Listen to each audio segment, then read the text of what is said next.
Maayong alam mga kapatid, Diway Abas ni para sa News 5 Bisaya.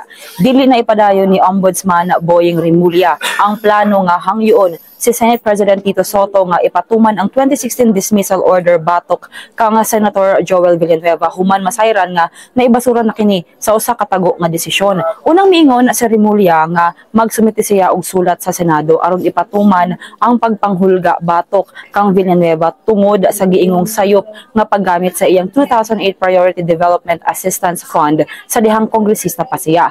Apan gikumpirma ni former Ombudsman Samuel Martires nga kaniadtong 2019 iyang giaprubahan ang motion for reconsideration ni Villanueva nga mikalas sa maong dismissal order. Matud ni Rimulya, wala kinang gipahibalo sa publiko hangtod sa dihang iyang gipahayag nga aduna pay lihok ang ombudsman kabahin sa maong issue. Mahinumduman nga mibalikbat ang Senado sa pagpahigayon sa 2016 order kay ilang baruganan nga senadora ang adunay awtoridad sa pagpatuman og silot o pagtangtang sa ilang mga miyembro dili ang ombudsman. Kinsa na mga tong update magpadayon sa pagbantay sa social media pages sa News 5 para sa uban pa mga balita ug update.